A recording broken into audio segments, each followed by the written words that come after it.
मैं दिल्ली के अशोक विहार में रहती हूँ। पति गुड़गांव में जॉब करता है। मैं पति पत्नी ही यहाँ है। मेरे सास ससुर और मायका सब महाराष्ट्र में है।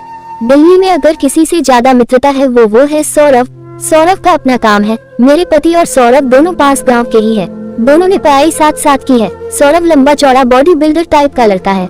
उसकी शादी अभी नहीं हुई है। बात आज से 3 दिन पहले की है। मेरे पति को अचानक अमेरिका जाना पड़ा कंपनी के काम से। सब कुछ इतना जल्दी हुआ कि टाइम ही नहीं बचा। वो सिर्फ 1 महीने के लिए ही जाने वाले हैं। उनकी फ्लाइट 20 तारीख को है। मैं अकेले ही 1 महीने रहने वाली थी, पर पता चला था कि सौरभ घर जा रहा है पुणे, क्योंकि उसको लड़की वाले देखने आने वाले हैं।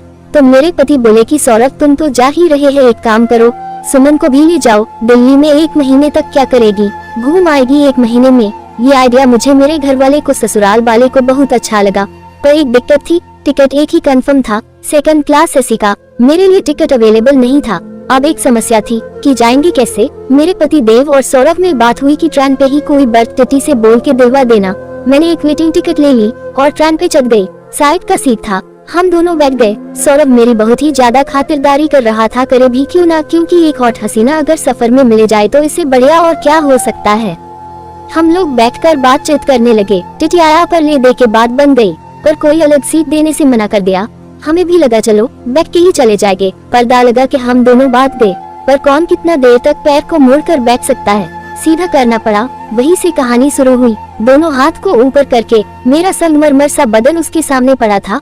वो कभी कभी नी को दबाता, कभी गाल में काटता, कभी गर्दन को छूता और अपनी मजबूत हाथों से वो मेरी गोलगप्पे को मैं सौरभ की लकड़ी को पकड़ ली और हिलाने लगी और इशारा कि वो आगे आए ताकि मैं उसके लकड़ी को अपने मुंह ले। वो ऐसा ही किया और ऊपर आ गया। उसका लकड़ी को मेरे नहीं आ रहा था, इतना मोटा था, अंदर तो पूरा जा ही नहीं सकता। मैं लकड़ी को पकड़ के जितना जा सकता है उतना अंदर ली और अंदर बाहर करने लगी। मेरी चिड़िया काफी घी हो चुकी थी। फिर सौरभ नीचे होकर मेरे पैर को ऊपर करके मेरी चिड़िया मुँह डाल के चाट लगा। वो अपना मेरे चिड़िया के छेड़ में डाल देता, जिससे मैं बेचैन हो जाती। मेरे पूरे शरीर में आग लग रही थी।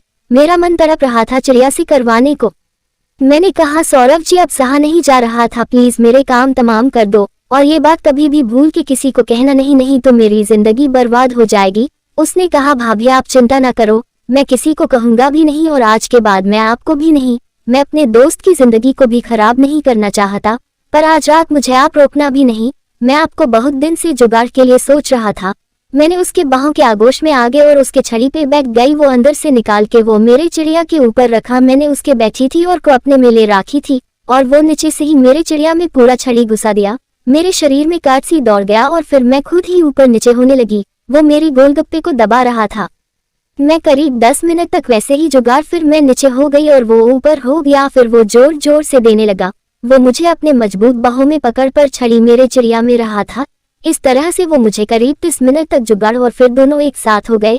अब क्या था, हम दोनों एक साइड होके ही चीखे सो गए। पूरे रात में करीब 4 बार वो मुझे और 1 बार भी मार। सुबह मैं जब स्टेशन पे उतरी तो मेरे से चला नहीं जा रहा था। घर वाले स्टेशन पे लेने आ गए। उन्होंने मुझे ऐसे चलते हुए देखा तो बोले कि तेरा पैर अकड़ गया है, इस वजह से चला नहीं जा रहा था। सौरभ मुस्कुरा के देखा और मैं भी उसको देख के मुस्कुराए। हम दोनों को पता था कि चला क्यों नहीं जा रहा था। फिर वो अपने घर को चला गया और मैं अपने माँ पापा के साथ चली गई।